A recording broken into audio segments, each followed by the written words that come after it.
John was working in his science lab, got blasted by gamma rays. Now he's Smash Trivia John, always smashing. He's friends with Ruffalo, in love with Aslan, and also some arrow weaving. John's here saying, hello my gamma friends, welcome to the show, the Gamma Analysis Podcast. And hold. Smash.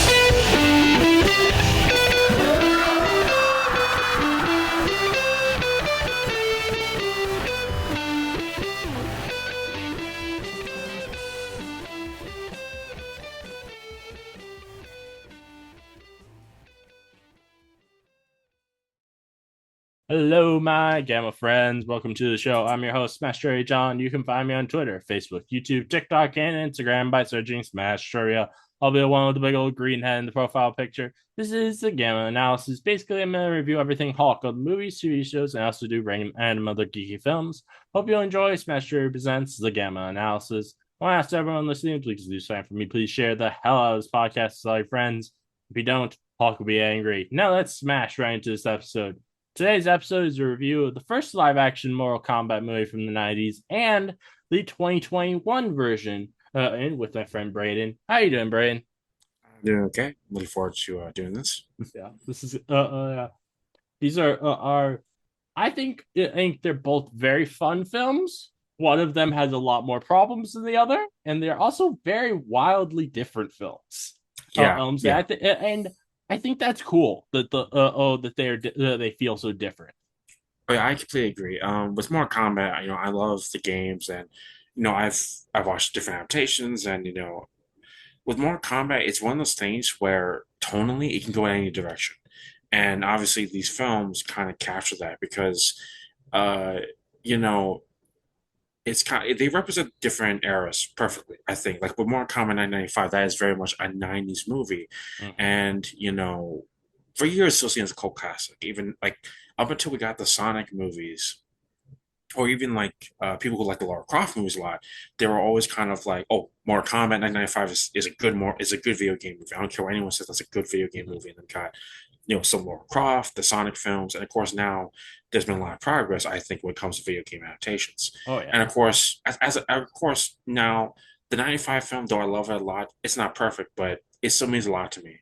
And then with the 2021 reboot, while I'm disappointed in some things, it's a great setup film, I think, for the sequel, which is going to be coming out in like less than a week.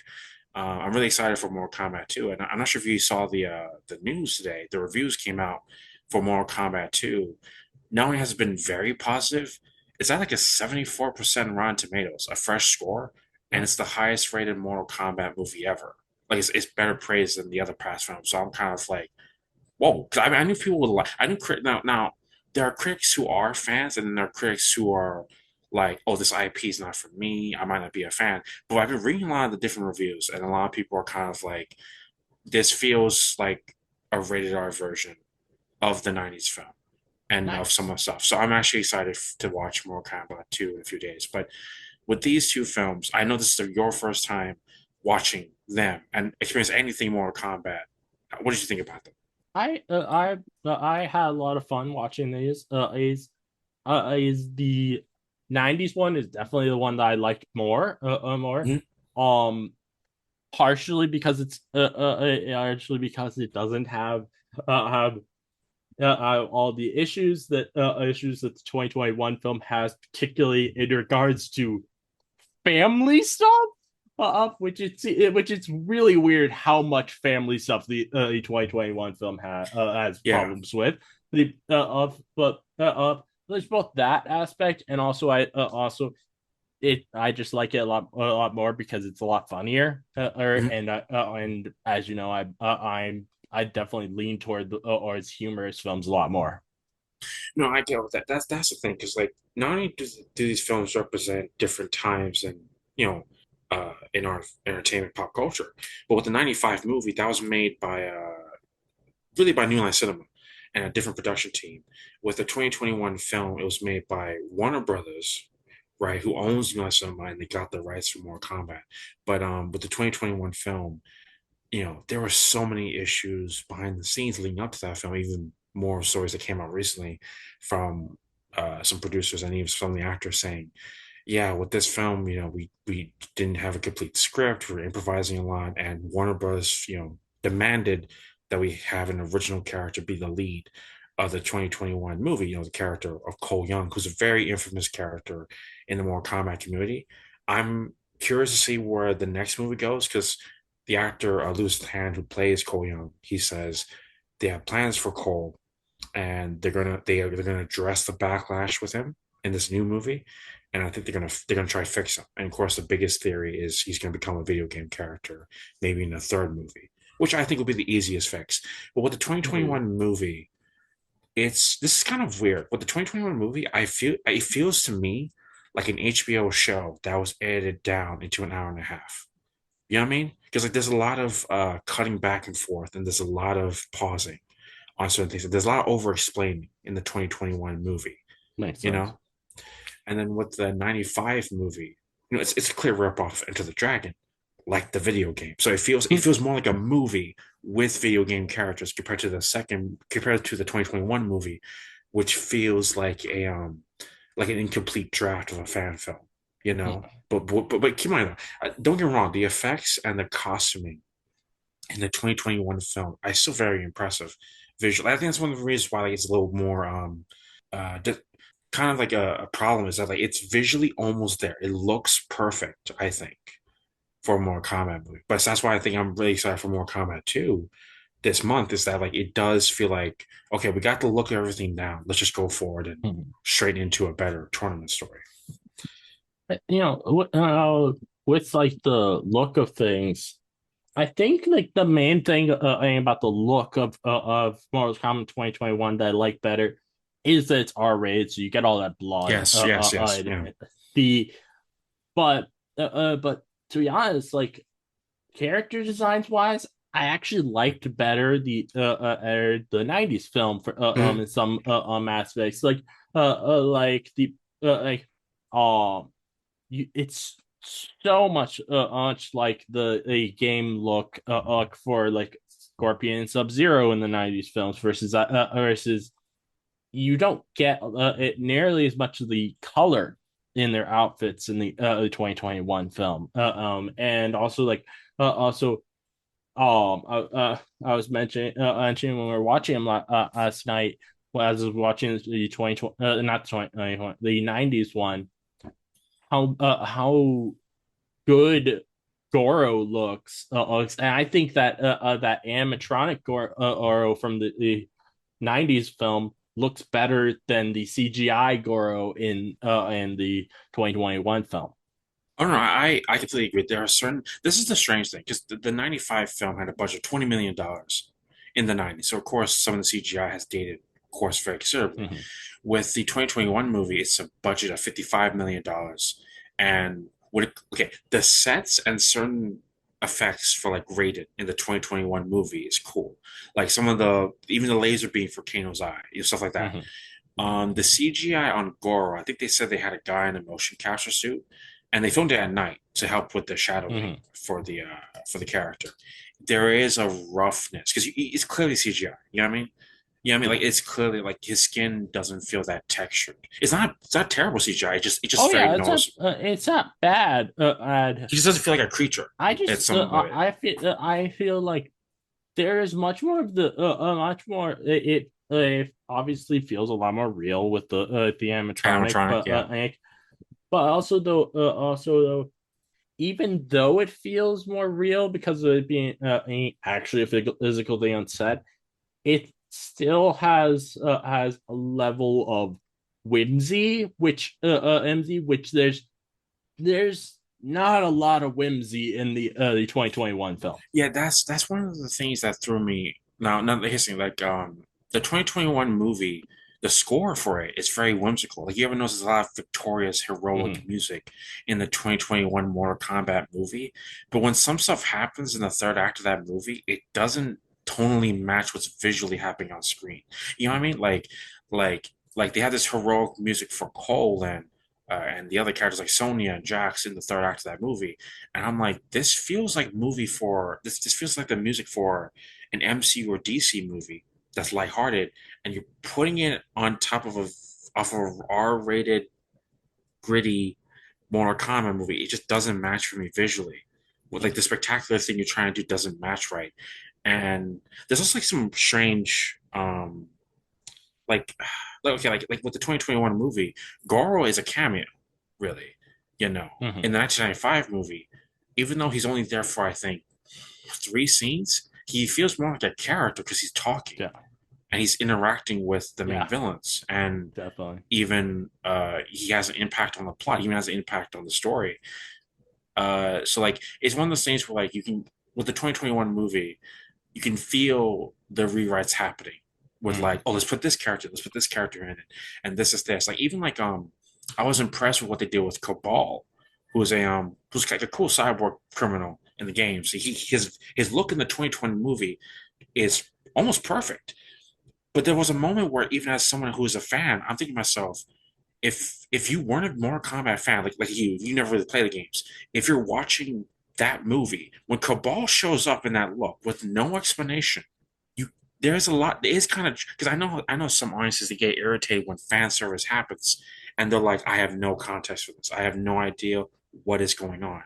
Now with the 1995 movie, even though they don't explain everything, I think with that movie they have the same logic as like the Wizard of Oz or Alice in Wonderland. When you go to that island, when you leave civilization in the 1995 movie, you have characters explaining themselves. Raiden explains himself. So Shang Tsung explains himself. Even he explains that Scorpion and Sub Zero are his henchmen in the 1995 movie. The bad guys in the 2021 movie are just there. They're just Mm. like I know who they are as a Mortal Kombat fan, but if you're not a fan, you get a bit lost. I think. I could see that for some people. I even though I didn't haven't played a lot of Mortal Kombat games, I wasn't so like bothered by the characters feeling very being very different kinds of characters from each other. Like some characters feel very mystical versus some characters are very modern. I didn't really have that trouble because I do know that the games are a mix of both. Yeah, yeah. So I didn't see much issue with that. But one thing I as I said last night that I will give to the 2021 film that I really appreciate is that it actually gave backstory to Scorpion Sub Zero, That's making them actually feel like they're three-dimensional characters versus they didn't feel like three-dimensional characters in the 95 film. that's the thing. That's one of the few advantages that the 2021 movie has. Is like Scorpion Sub Zero are like some of the most iconic characters of Mortal Kombat, and the director was honest about this since 2021. Simon McCow, who directed Mortal Kombat 2021, he was like, "Yeah, Warner Bros. Didn't want them in here, so I had to convince them to put them in here." And one thing I'll give him credit with the 2021 Mortal Kombat film, Joe Talams, I think I'm mispronouncing his last name. He plays Bihan Sub Zero. They've pretty much treated him like an Iceman Terminator in that movie. And I think he's one of the best parts. And there are many times where I wish it focused primarily on him and his rivalry with Hanzo Sashi, Scorpion, played by, uh, you know, and like, and like, there is it's kind of weird. Like the best parts of the Mortal Kombat movie, the 2021 film, is when it's just Scorpion and Sub Zero at the beginning, and then that final fight at the end, which is an incredibly impressive fight. It's the in between. There's a lot of rough cutting, sort of Yeah. wise. That's very weird, I think. Oh yeah. And One particular thing with Scorpion that I thought was really cool that they did in the 2021 film is they gave him they his weapon of choice always this dagger that has a dagger that's on a rope. It was they gave it a very like a meaningful reason for being there, and it's also like it also feels like a real weapon. And versus like in the 95 film, it's just this thing that comes out of his hand, which I know is like kind of a thing in the games that aims at coming out of his hand.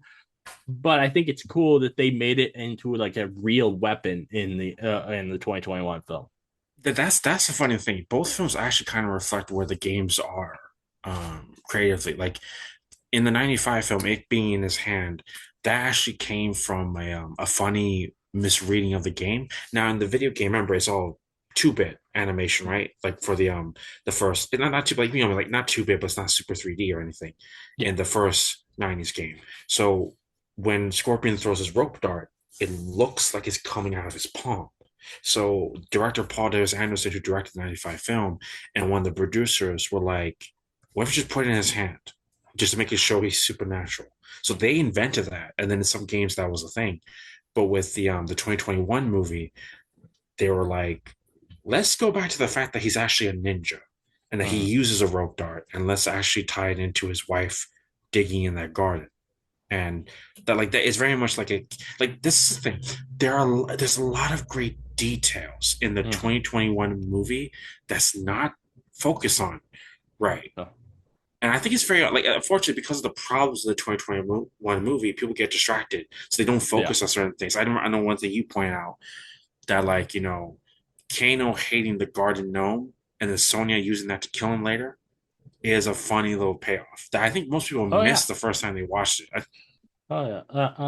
I really like that payoff. One thing that they do in the 2021 film that isn't really something that they do in the 95 film is like actually like build up the idea of them getting powers. Yeah, The that's one. Yeah, hours with I think they said it's their Arcana on the versus in like the 95 film that's not like most of them don't have powers in the as well but our main character he I think gets if I remember right gets powers at the very end but like there's nothing like leading up to it. yeah, that's one of the things that. Okay, this is where. Okay, now the Arcana thing, that came as an executive note from Warner Brothers from for the 2021 film. They were like, you need an explanation as to why they all have powers. Now in the video games, there's a lot of like complicated lore. Like a lot of the powers are inherited to like hereditary things. Like for example, in some of the original Mortal Kombat games, Sub Zero's family and the ninja clan is from the Lin Kuei. There's just a bunch of Chinese people who bred with a bunch of ice demons, and they have ice powers because of some monster human pairing that happened centuries ago.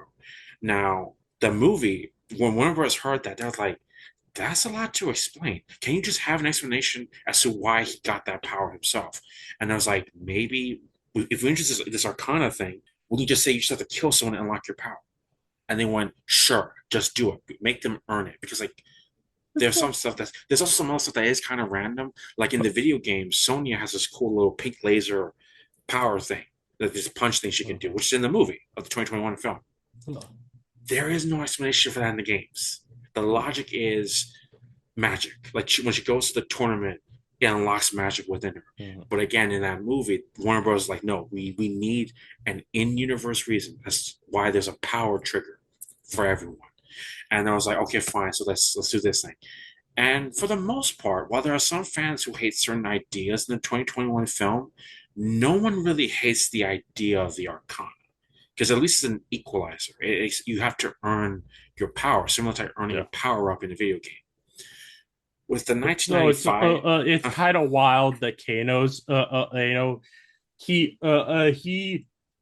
basically has to get as angry and racist as possible to get his power.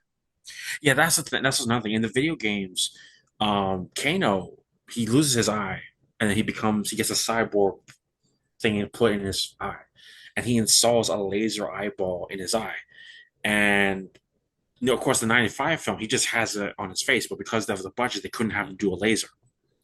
So with the 2021 movie, they were like, we can't make you a cyborg, but your Arcana has to be tied to you. So what's we're gonna do? We have Reptile injure you in the film, and then some way somehow your Arcana is gonna make up for that by giving you this laser thing. So it's actually kind of funny because I remember even like some uh some people I know who are fans of the game who are like, wait, he's not a cyborg. He just earns it like this. And now it's not a bad idea, but it was kind of funny. I'm like, Mhm. oh, okay. So I guess it's like, but that's just another. They didn't have time to explain the Mhm. technological aspect of certain things. Like, there's a lot of crazy stuff in the games that can't be explained right away in a 2 hour movie or an hour and a half movie. So it was a fun little compromise they made. I think Yeah. that's just another thing that I think is both funny. Um, Kano in both movies is Australian, and the 1995 movie invented that. Mhm. And there are just some people they see Kano as the ultimate comic relief character of Mortal Kombat.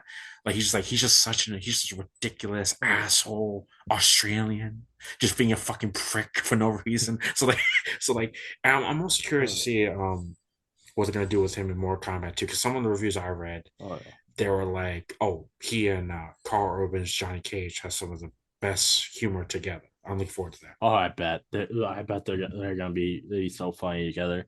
I think Mortal Kombat 2. I have a feeling I'm gonna really like it because it's gonna have of the R-rated bloods and cursing I would want on, but also has a lot more humor, or at least based on the trailers, it looks like it's gonna have a lot more humor than the 2021 film did. Yeah, that's the thing. I've also read in a lot of reviews. They keep saying that the new film Mortal Kombat 2 feels more like an action comedy than the first film, which I think is the right tone for Mortal Kombat. Yeah.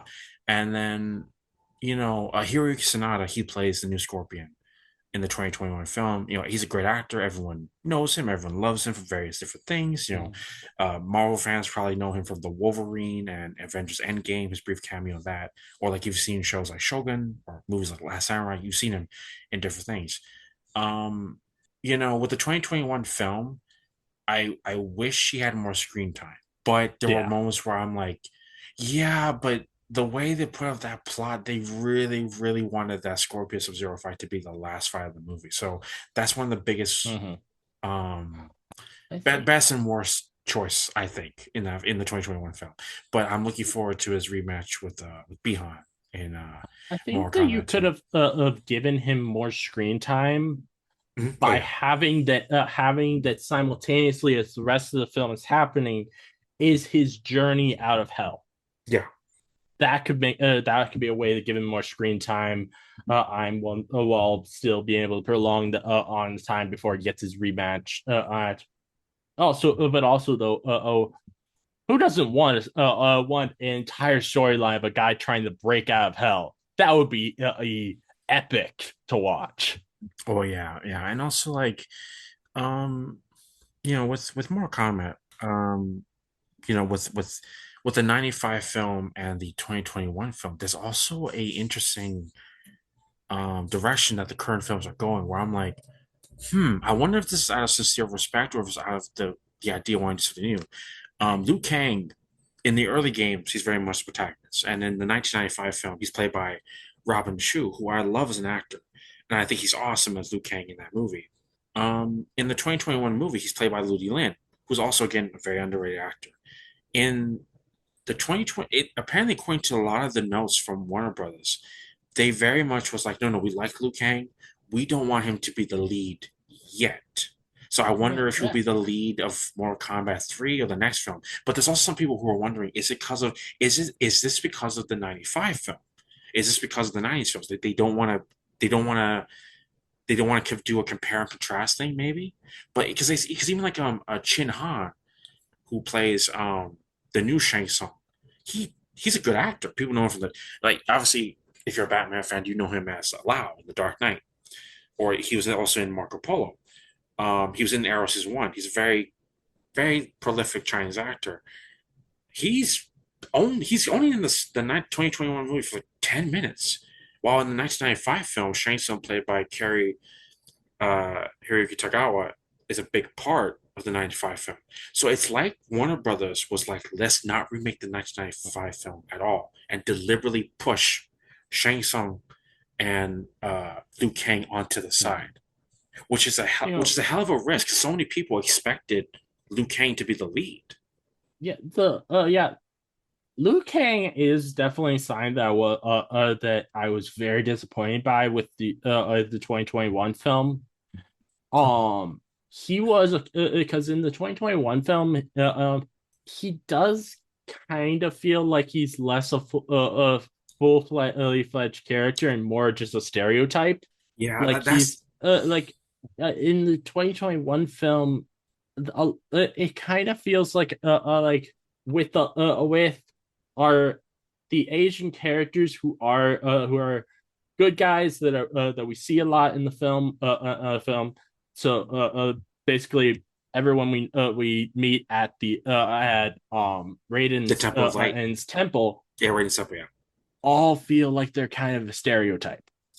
Versus is in the 95 film. I would say that Liu Kang felt more like a three-dimensional character. yeah. That's the thing because like this is kind of I think one of the tone issues of the 2021 movie is when Cole, Kano, and Sonya approach Liu Kang in the desert. Liu Kang feels like a video game character, while the other three feels like generic movie characters. So when they're interacting with each other, that visually causes an issue. It's like Kano's chemistry, his humor with him being confused by Liu Kang, that's funny. But when they go into the temple, there's a strange like misuse of certain things where like it just feels like okay like in the games Luke Kang and his cousin Kung Lao who's a reincarnation descendant of the original Kung Lao from centuries ago in the tournament. They have a big brotherly relationship. They're more than just cousins. They're really close. In the 2021 movie, the way they introduce them, they're really just security guards of the temple. You know what I mean? For the other characters, and they There's just get kind of fucked with for a lot. there's that, and then but also like this also it kind of gives off the vibe of like everyone who's Asian at the temple is the stereotype of they have a lot of knowledge and ancient knowledge, and it's like versus like I the versus Liu Kang in the 95 film. He feels like a real person, and he's just as unaware of what's going on as the rest of us are as the lead of the film. Yeah, yeah. That's the thing. It's kind of weird. It's like when they created the character of Cole Young, who's very much they gave him like, oh, he's an orphan. He has a wife. He has a daughter. He has all this. He has all this stuff that's only convenient to the plot when it's convenient. Even the fact Yeah, that Cole's wife and daughter disappear and they come back to be hostages yeah. for two different Okay, fight scenes. this is okay.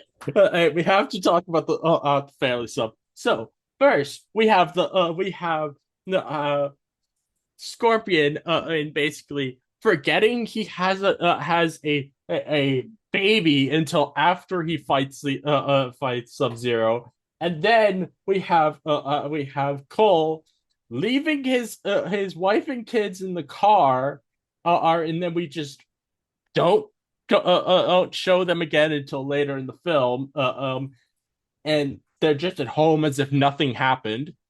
And then we have in the final fight after Sub Zero kidnapped them. Half the time, there's only one of them there, frozen in ice. It's just Like it's what the hell? Why is it all of the issues in this film are mainly characters forgetting that family exists or and family just not existing in general? What? yeah. That's so weird that it's all of the problems are, or at least the most of the problems are that. No, yeah, that's the thing. It's such a fucking like it's one of those things where like okay, like there's a visual thematic like okay, like this one thing they try to do in the 2021 movie that I appreciate for them trying to do, but I don't think they thought it out because they didn't have enough time in the writing and the filming of the script when because man they were rushing a lot. So of course we open the film with a version of the origin story of Sub-Zero killing Hanzo's family. Now, of course, in the video games, Bihan was framed, but in the movie, they did a bold choice of no. Bihan did it himself. There was no framing. He deliberately killed Hanzo's family. Okay, cool. Bihan's the bad guy. So at the end of the film, there's kind of a visual metaphor when we have Hanzo, Scorpion, saving his grandson's family with them. Like there's a visual thing of like, oh, I couldn't save my family over here, but this family I can save. I can save my descendants' family. But it's such a visually annoying thing because there are many times where you just go, but wait a minute, it's not Scorpion's fault. It's Cole's fucking fault. It's Raiden's fault for letting this happen in the first place. And then you guys didn't put any security precautions with any of his family before this point. And then what makes it worse is the fact that his wife, Cole's wife, before she kidnaps by Sub-Zero, is after the Goro fight. And she says, oh, thank God, there won't be another four-armed monster at the door. And she turns Sub-Zero's there. And I'm like, this woman has the worst luck ever because her husband cursed her with all these issues. And like, imagine, like, hell of a night. Imagine a four-armed man nearly killed your husband, and then an hour later, an Iceman who you just kidnaps you and your daughter, and then you see a Japanese just ghost. Taken them with him to the temple. Yeah, they'd be much safer. That's one of the biggest problems. It's one of those things where like no one thought this makes everyone look like idiots. No one thought to guard his. Another aspect of it that doesn't make sense is I know why they wanted to do this because it's a cool place for a fight, but the final fight being at the gym that Cole works at does not make sense because Sub-Zero was never there, so why would he know that place exists? That's one of the things where like okay, this is the only explanation I can come up with in my head that Sub-Zero found out about Cole from Shang Tsung, and he's like, I'm gonna read up all about him or whatever. And he found out the location of the gym somehow.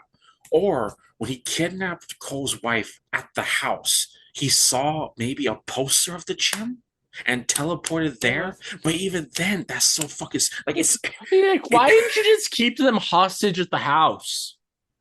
Yeah, it's no. Again, that's also another problem is that like they try to do this thing of like Cole is an underdog, and he has the problem is he doesn't believe in himself. That the whole lesson he has to learn to believe in himself, and the only way he learns to believe in himself is when his wife and his daughter are nearly killed by Goro. And I'm like, okay, then they have to be endangered again.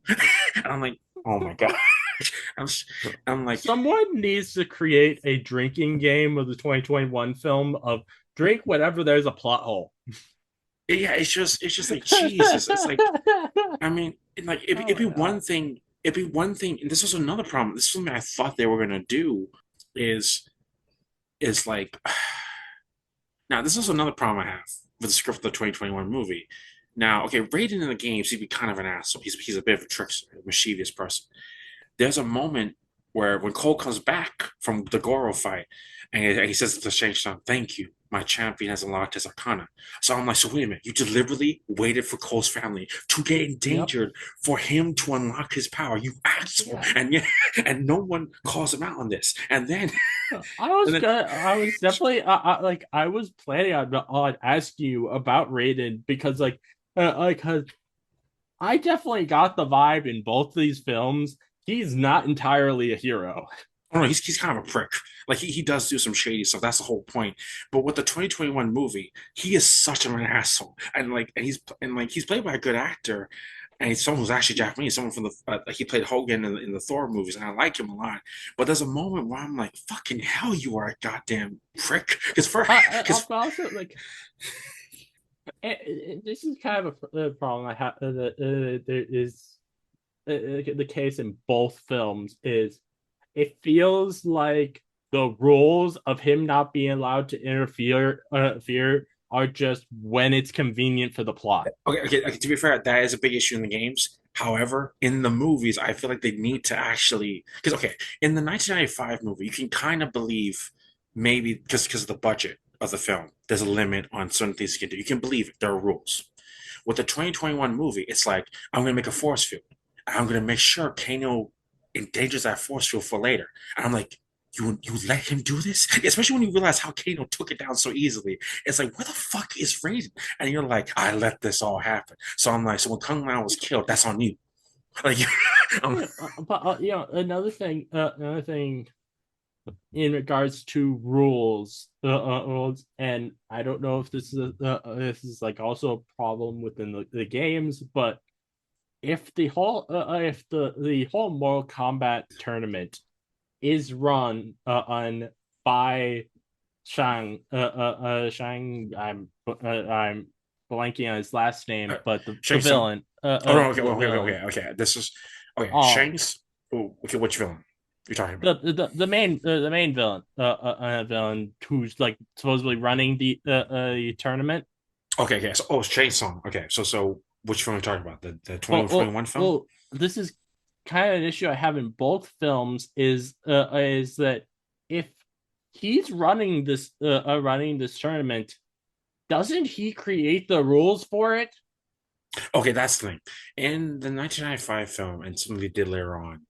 So basically, okay, he's a former champion, kind of, and he decided to be host of the tournament in place of his Emperor Shao Kahn, who's obviously off screen in both films of the 95 film and the 2021 film. He's the boss villain of the Outworld.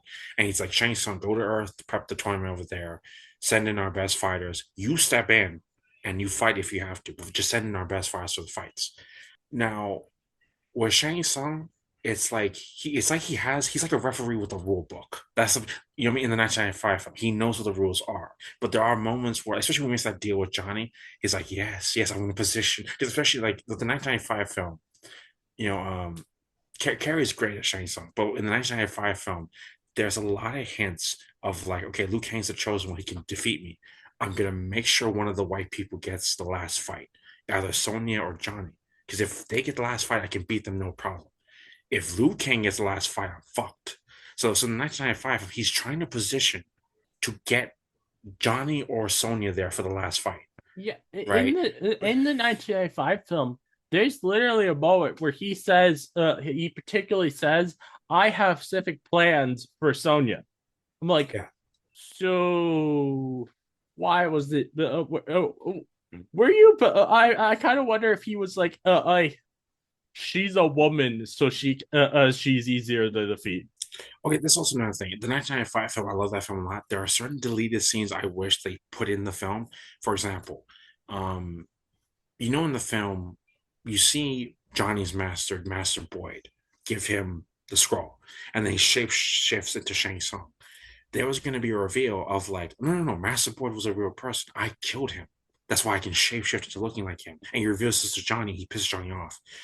Another reveal was supposed to be that Shang Tsung either arranged for Kano to kill Sonya's partner to lure Sonya to the tournament. And he's like, okay, cool. When they enter these tournament, because Sonya Blade and Johnny Cage are so arrogant, they're arrogant people. One of them will challenge me out of pride.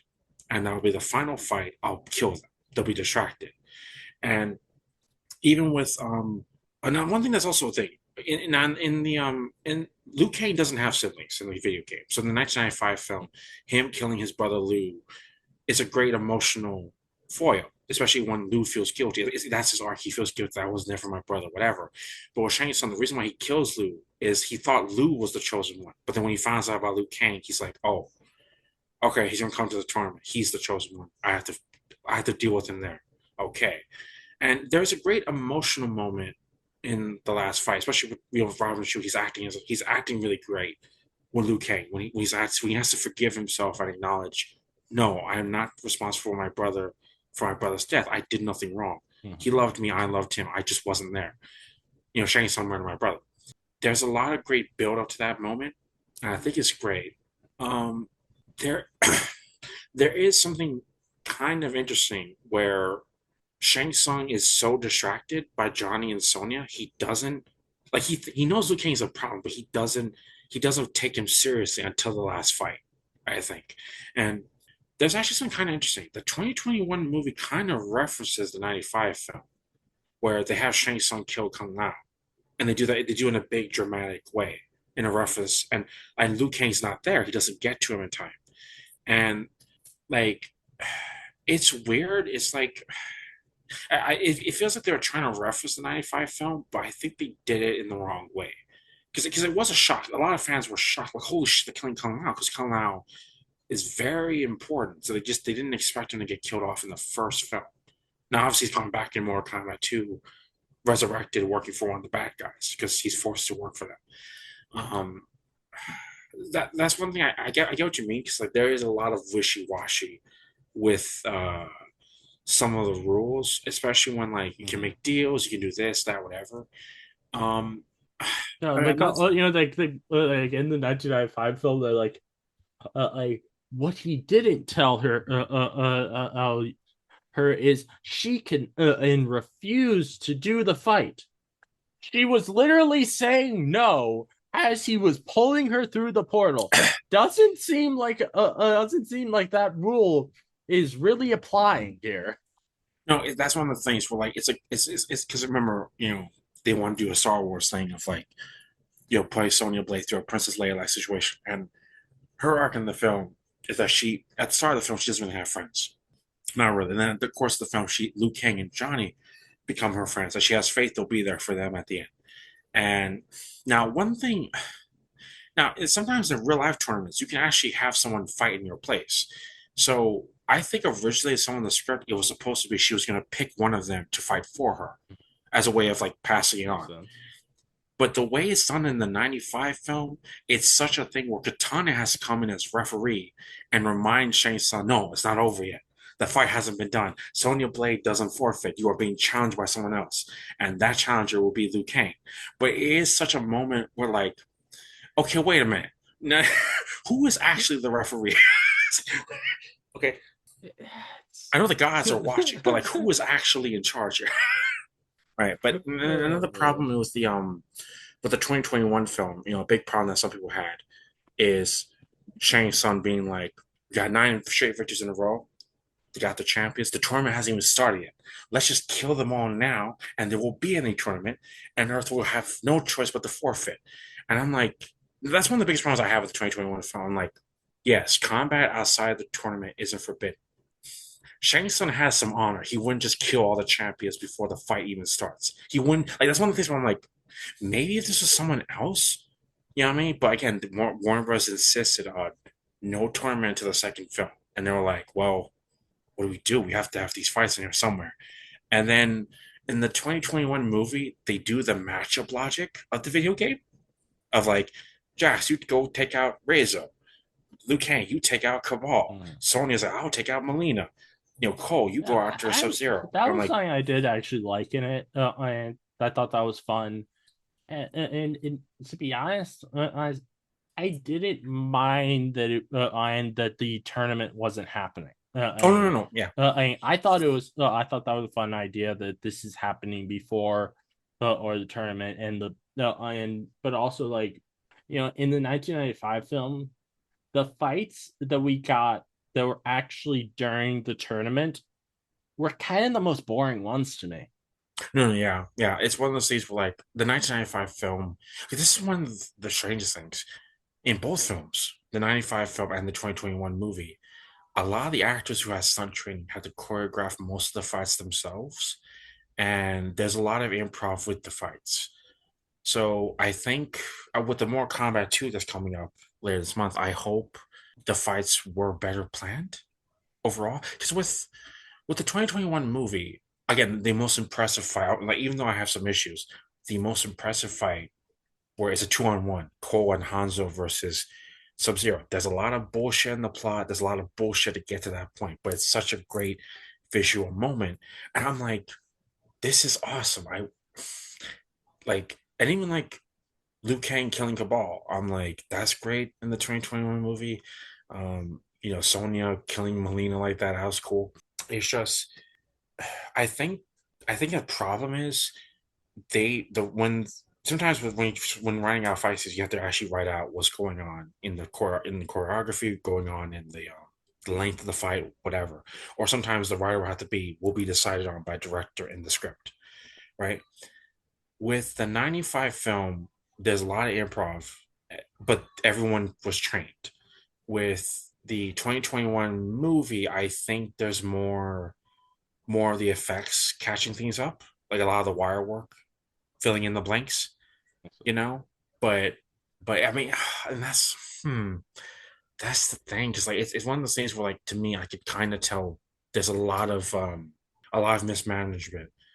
You know what I mean? Because like even like because Robin Shu, who played Liu Kang in the original film, he's a trained martial artist similar to Ludi Lin in the 2021 movie as Liu Kang.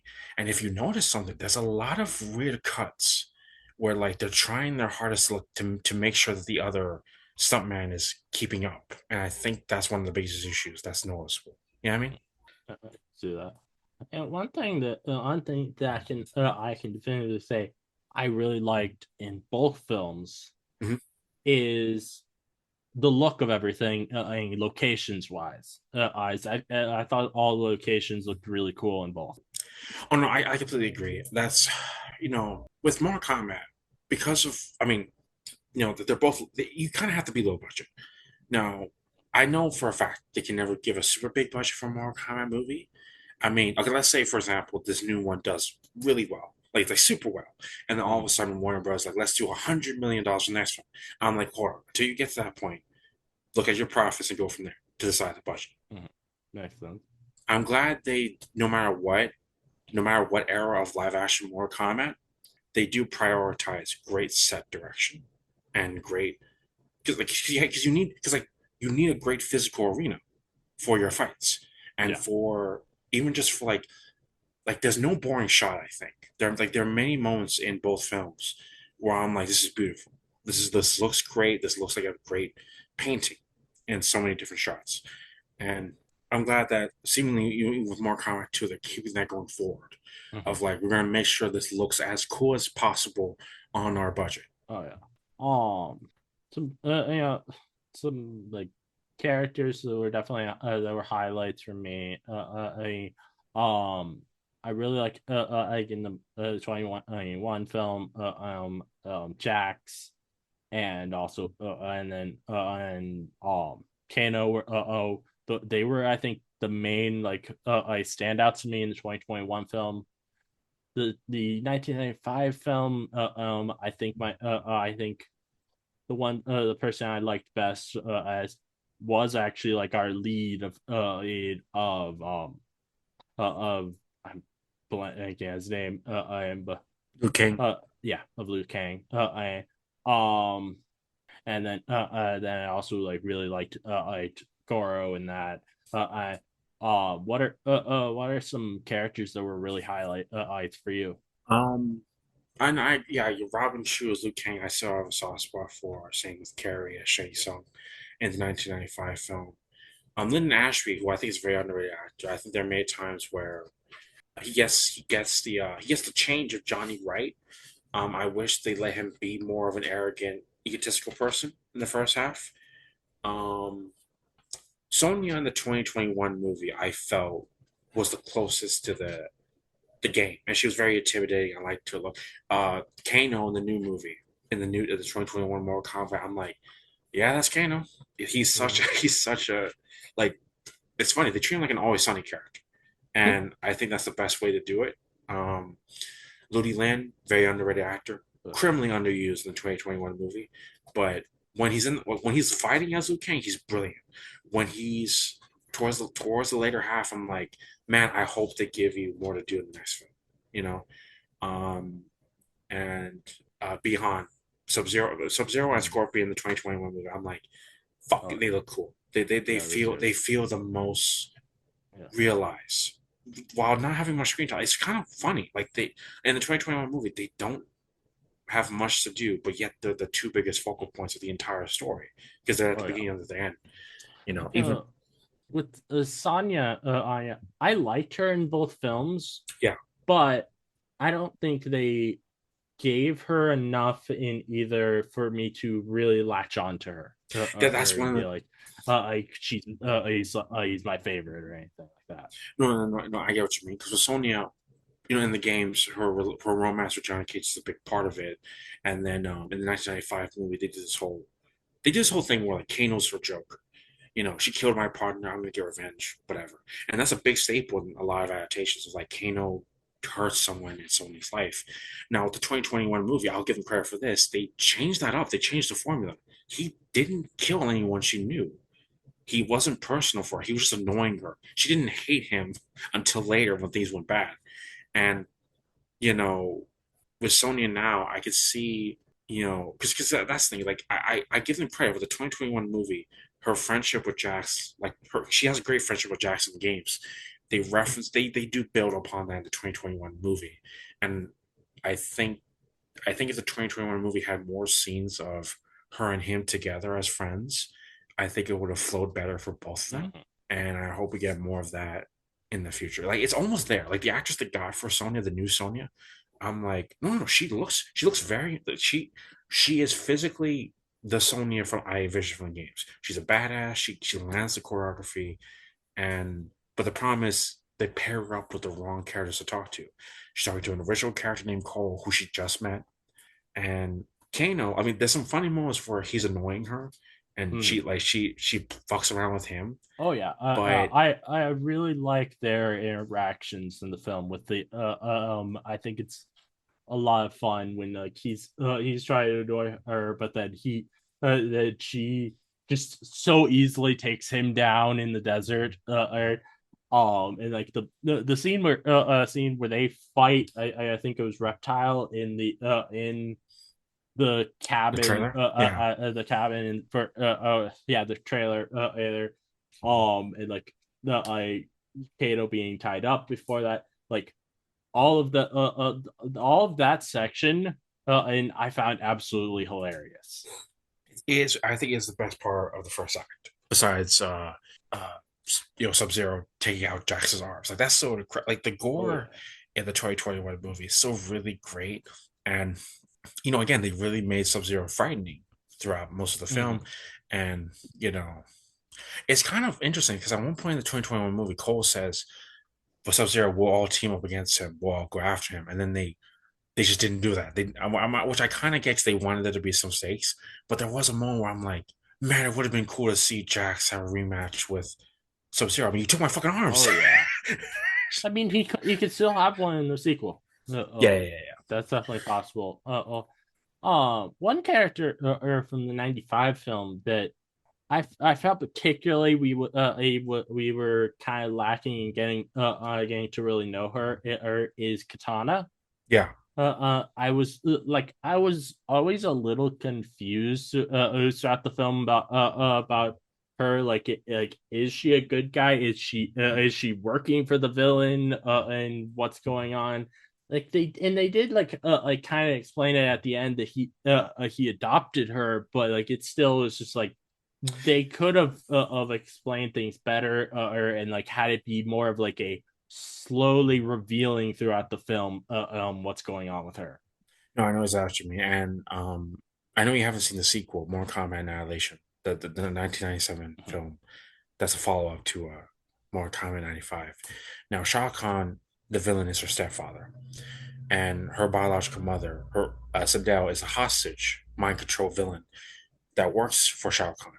Now, in Mortal Kombat Annihilation, there is character with Katana, but the problem is the story is so like you haven't seen Annihilation yet, but like with Annihilation, they set up so many different things they can't deliver. So with Katana, they forget to work on her backstory, her character in the plot where the movie is oh yeah, Katana, your mother's alive. You gotta find Sindel and convince her to stop Shao Kahn. That's a big part of the plot of Mortal Kombat Annihilation from one of the games.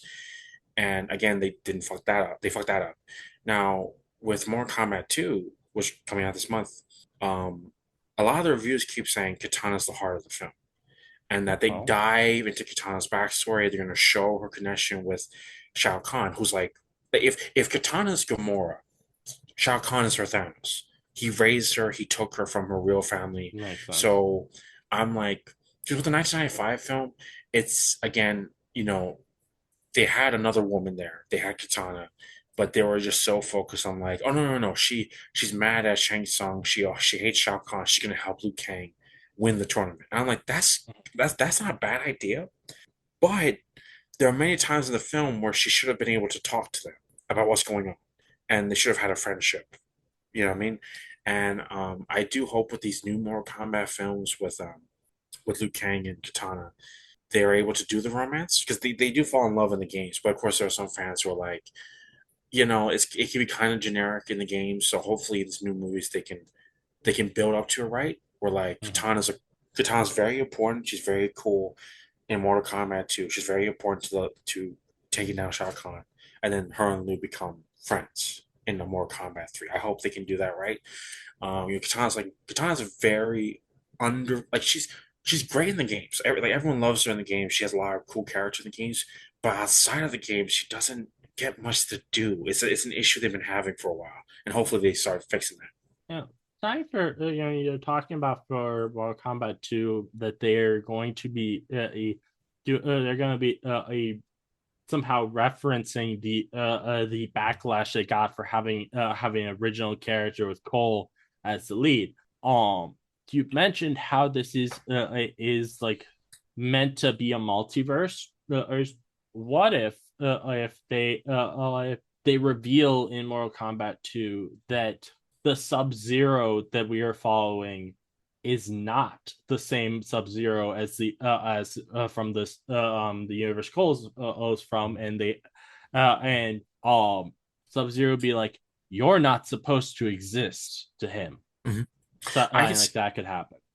Oh no, that's the thing. There's a lot of crazy fan theories with Cole. Some people think he'll become the new Scorpion. Some people think he could become. Now there are several characters that are tied to Sub Zero and his ice powers. Some people wonder if Cole's going to become like a Sub Zero like character, like he gets the power somehow, which would be a bit of irony, I suppose. Some people think he might become another character named Kenshi. Um, I mean, I am curious to see where they go with this because you know, I do think he'll be in because Lewis Tan, he's very happy about playing Cole. He's very happy to be a part of Mortal Kombat. He's been very open, like, oh no, no, I know fans don't like my character. We're gonna fix it. And there are big plans for Cole in the next movie in Mortal Kombat 3. And they've all been honest about this. So um I do hope whatever change he goes through, I wonder like if he gets a new costume or something, or a new power up. I think if they land it right, and I think if they make him grow into a proper character for the video games, I think a lot of the complaints will go away. I That hope. makes sense. That makes sense. Now, since in the games they have a lot of crossovers with different franchises. Do you think that that in the future of the movies we'll start seeing like occasionally a character from other franchises that Warner Brothers owns popping up? I mean that's why I would hope. I mean that would be really cool because like the crossovers in the games help. Like they bring in a lot of money, and a lot of people also really like those crossovers. Whether it be with DC characters, horror characters like Jason or Freddy. So like Wasn't you there know, th- even one where Terminator appeared? yeah, Terminator, Rambo, Yeah.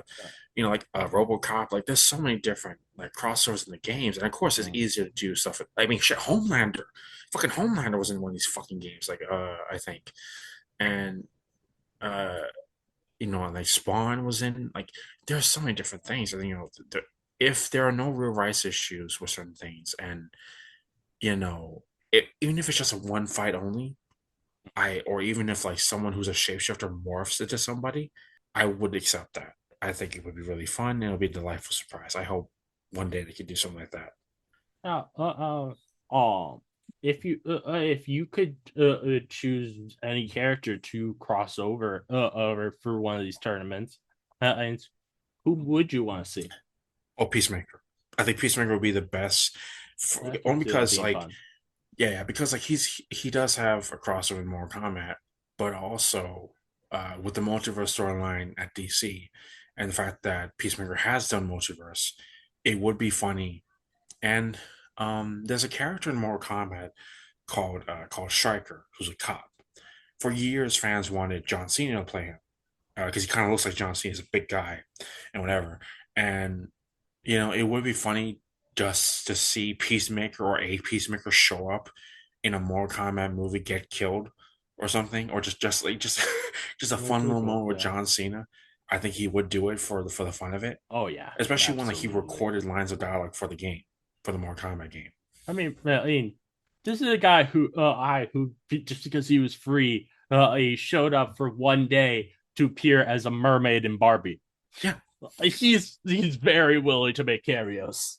yeah. So and also like with Peacemaker, there's a lot. Again, you know, he's very much an R-rated character. The swearing, blood, shooting around, whatever. And then of course, if he dies, it won't be too weird because he doesn't really have powers except for his Mhm. technology. So you can make it kind of cool.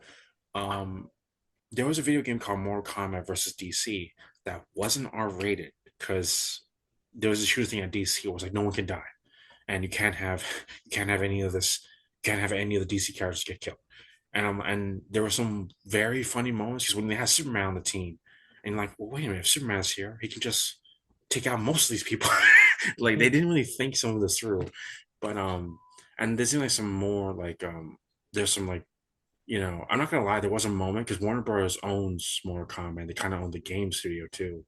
There was a moment where I'm like, I'm surprised they didn't make them a thing in the comics. They didn't just have Scorpion Sub Zero show up in DC books as a thing. Uh, I'm surprised that the Injustice animated movie I don't think has any of them, even though the Injustice games have them. Yeah, that's also another thing because in Warner Bros. Animation also did the animated Mortal Kombat movies. They're animated in a very similar style to the Injustice animated movie. So there was a moment in my head, I'm like, it's you guys are in the same department. You could just Mhm. like try just do like a little wink and a nod if you want. I don't think anyone would complain. Ed Boon's a comic book fan; Uh, he would be game for that. I don't think he would say no.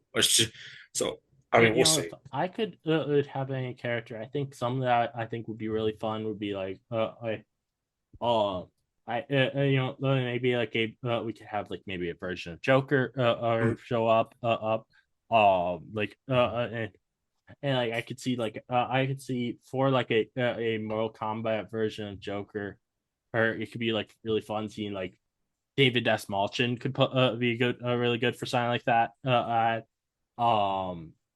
Maybe like you could have especially now with Paramount buying Iron Warner Brothers, so there's a lot less rights issues. Like you could have like maybe Teenage Mutant Ninja Turtles, or particularly The Last Ronin, in one of them could would fit well.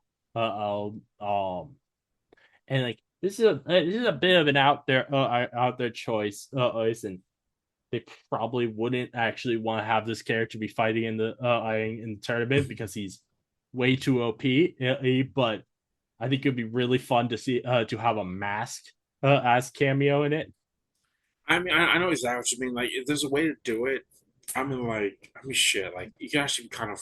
There's a lot of fun to do. I mean, in one of the more Kombat games, our world does invade as this huge post-apocalyptic storyline where they invade Earth. That there's a lot of chaos in the city and the streets. There are moments where I'm like, it would be cool if some of the dead people in the city, or like some of the people at the battlefield on Earth, were just other characters owned by Warner Brothers. Like, there's so many things that Warner Bros. Owns you could just put into a Mortal Kombat movie for fun. Like they I know this aside though never I don't think will probably ever happen, even though fans have been asking Ed Boon to do this for a while. How is Shaggy from Scooby Oh Doo could yeah, yeah, yeah. probably up. I think like I could absolutely see like that being a scenario where we could like actually get Matthew Lillard back as Shaggy in live action, I and mean him that. popping up in a Mortal Kombat movie. Yeah, that would be. I'm not gonna lie. An R-rated Shaggy played by Matthew Lillard for Mortal Kombat carry would be funny. I think that Oh, would work. that'd be really funny. Can't say. You know, one thing I'm very curious about with these tournaments is who are the spectators? Oh no, the gods are watching. So like that's also another thing. The elder gods who are very important to the lore of the games, they get they get more play later because we do see them.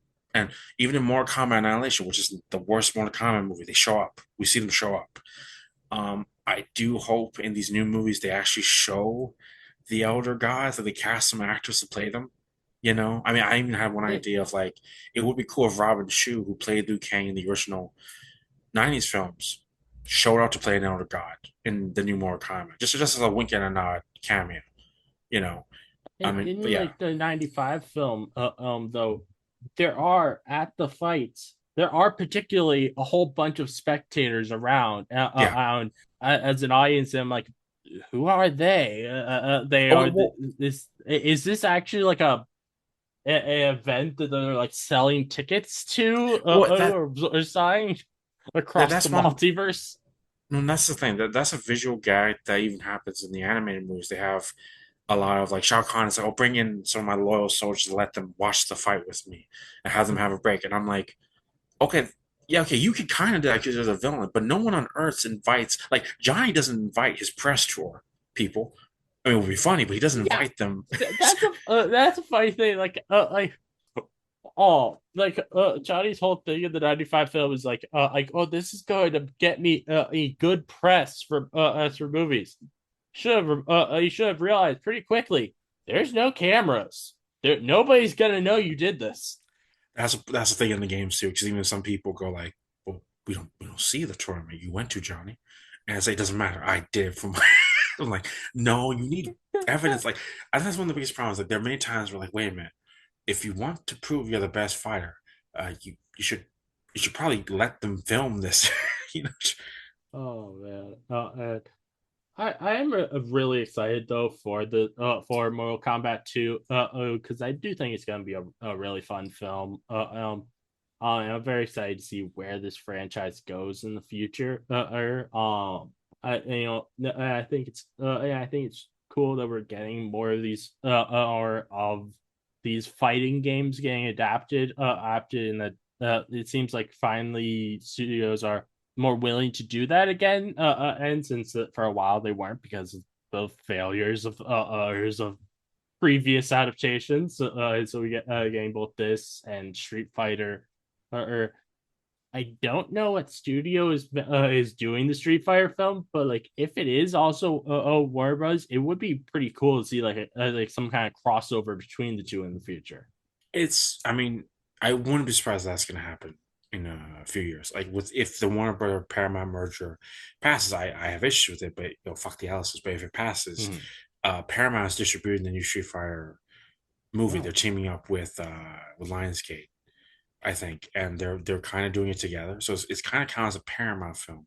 So there was a moment in my head, I'm like, oh yeah, this might they might actually cross over now. If it becomes where it's magical. I now mean, like would you want crossover, or would that be something that a lot of fans would be like very oh no, no, against? fans. Oh no, no, no, fans would love. Oh no, no, no, no, no. Street Fighter, Mortal Kombat, King of Fighters, Tekken, like these popular fighting games since the '90s. So many fans are like, oh no, I would love a proper crossover, Okay. especially when like there are characters people like they know each other, like they actually interact with each other in certain media gags. So like with Mortal Kombat and Street Fighter, there was a crossover. Yeah, it's doable. I think it's kind of like a Marvel DC thing. If it happens, Mhm. so many people will be happy. So like Uh, a lot of people will just be happy. it's fine to me like Marvel and DC anything like some people, myself included, would love to see that happen. Then there are other people who are like so avidly against it happening. And even though it's like it's not like they would make it be something like that's actually a big deal, where it's like this is gonna be a big have a big effect on either universe. It would just be a fun thing, and so Yeah, like yeah. it's like I don't see like any negative thing to having like a crossover between them. And heck, I've been with Marvel and DC. I've been campaigning for years for. I particularly think what would be really good would be a crossover, but in Lego form, or like a Lego Well, that Avengers versus Justice League well, I movie. mean, that almost happened. With the Lego Batman, the original plan for the Lego Batman 2, they were like, because of less rights issues and because of Marvel gave the go ahead, we were gonna do a Lego Avengers showing up in the Lego Batman 2, voiced Like by that some would be MCU so actors. fun. No, and it was gonna happen. Then Warner Brothers accidentally lost the Lego rights to another studio, Mhm. and it's such a shame because like they were all game for it, and That would you yeah, know, that would have been really cool. To see. Like and I always thought odd like how what would be really cool to see happen with something like that is like have that it is a smash of of actors for actors of like a this would be like this would be a universe where you might have it be say Robert Downey Jr.'s version of Iron Man, but it is Tobey Maguire's version of Spider Man, or you got I have like Mark Ruffalo's Hulk, but you have Hugh Jackman's Wolverine also exists in the universe, and I think that like something like that could be really fun. Like it's on that is this sort of mishmash universe. yeah, yeah. I'm not, again, like that's something I do think will happen one day. Just there's gonna be a lot of finagling to get to that point. Yeah, Yeah. absolutely No, but understandable. With a Mortal Kombat Street Fighter, I think one day that will happen. Properly, Mhm. it's one of the things where like there a lot of these fighting games, the fandoms. There's a lot of overlap. I played Makes Mortal sense. Kombat, I played Street Fighter, I played King of Fighters. I played Tekken. Like there's you know there is a lot of like cross chatter. There's the rivalry isn't out of hatred or anything. It's only out of like, oh, I will let's see what this game's gonna do next. I'm gonna let's see what this whatever, or Yeah. even if like it's like wrestling fan fiction in a way. Like, oh, I would love to see Ryu fight Scorpion, or I'd love to see Sub Zero fight Ken, stuff like that. Mm-hmm. Oh yeah. Like like I also would like be very down for just like very for very just weird and random crossovers for Mortal Kombat. Like uh, you could have Margot Robbie show up as Barbie yeah tournament just randomly. It would just be yeah, this is weird, but with the things we already have it's like it's not really that crazy easy. Like I think like just like fun things like that could be really fun to see in the future with Mortal Kombat. Any final things you'd like to talk about for these two films? Um, with more combat, even if you're not a video game fan, if you're just someone who's like, oh, I want to watch video game movies about fighting, um, I with Mortal Kombat, even with stuff like Annihilation, with these films, watch them with friends. I think they're fun Oh for a yeah. pizza night or for a beer night. Oh Just yeah. just watching fun at the living room with your friends, and just looking at the cool stuff they're doing. And Mm-hmm. I think Mortal Kombat there's a lot of fun, special stuff in it. And if you want to know more, play the games, watch some of the animation, or watch the new Mortal Kombat too. Like watch like it. I do think Mortal Kombat can capture different forms of joy for different people. Whether if you love gore, watch the 2021 movie. And if you love seeing different Asian actors or some performers, watch these films. I think there's a lot of fun. Oh yeah, definitely. Definitely. And like then also like if you're a fan of the more B movie feel, you'll Mhm. watch the 95 film. If you like more of a serious adventure epic, watch the 2021 film. I agree. I agree with that. Yeah, Yeah. especially the '95 film. The '95 film felt like a mainstream B movie in a way. It really was funny to me yesterday how much like the 95 film felt to me like a librarian film, and the 2021 film felt to me like the Mummy franchise. Yeah, yeah, yeah. They do have those tones, and with more combat in the future, whenever these new films are going, or even if they do another reboot in 10 years from now, whatever, there's a lot of great tonal opportunities they can take. Mhm. You know, like action comedy, action adventure, something serious, something goofy, something, like there's so many different directions they can do with Mortal Kombat because it's a very filled universe of different genre characters. With the 2021 film, it feeling like the Mummy, it really got me thinking like this could be the vibe that we're gonna get for the upcoming Mummy film that Radio Silence is working on because it's because their style is R-rated films, and this is like a mix of like having an R rating and those Brendan Fraser Mummy films. So Yeah, like that could be really cool if that's the case. It's I don't know if the upcoming Mummy film is actually going to be R rated. I think it would be cool if it is, but also like at the same time, like there are people who would probably get really pissed if it's R rated because that kind of breaks the traditional family oriented feel of the Bryan Fraser Mummy well, films. on that note, if they ever did make an R-rated spinoff of the Brendan Fraser Mummy universe, I think it's doable, given the fact that so many people who watch those films are like in their 20s, like me, Mm-hmm. or like maybe late teens, and it keeps getting rediscovered every year for so Yeah. many different people. So you could do an R-rated uh, Mummy film. I mean, I wouldn't be surprised if like they do consider it. But to me, my whole thing is it depends on budget. Like I am curious to see because we need to find out more about what's going on with the Brendan Fraser Mummy Oh yeah. 4 that they're doing. It's really interesting to think about what rating it's gonna be because like on one hand it does feel like it's not super likely that a mummy film would get an R rating and release Brandon Fraser Mummy film. But also at the same time, like I don't think that Radio Silence has ever done a PG-13 film. So I'm just like I'm not sure which way they'll go. Mhm. Yeah, I hope we get more news on that in a Oh bit. yeah, And I also, with the exception of the Deadpool films, we don't really have R-rated films with fantasy or science fiction oh yeah. effects. And I guess Mortal Kombat comes the closest as being like second place behind that.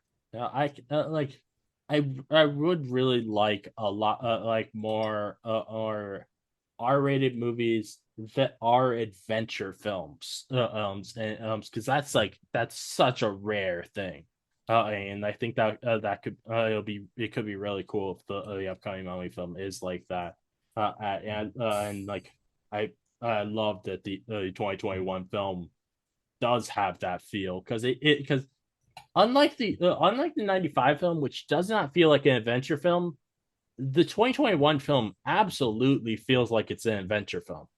Mhm. I agree. So, And like, it's also kind of weird. Like, there's an adventure mystery aspect for the 2021 film. yeah. Like, I think like they try to do stuff for uh non-gamer audiences to a point. I think. Mhm. All right. Well, I think that's really everything to say about these two films. So thank you, Brayden, for joining me for this. I really appreciate it. Well, thank you. It's been a lot of fun. I love Mortal Kombat a lot. The 95 film I always have a special place for. And with this franchise, I'm always rooting for it. In games and in films and anything, I'm really just looking forward to fans and new people having fun with it. That's really what I want. Oh yeah. And thank you everyone for listening. If you'd like to see my analysis, please give a 5-star review on Apple Podcasts or a 5-star rating on Spotify. I'd love to hear your thoughts on the episodes. Please let me know. If you'd like to listen more from me, please subscribe. Many more game analysis from me coming, so keep on the lookout. This again is your host, Master John, signing off.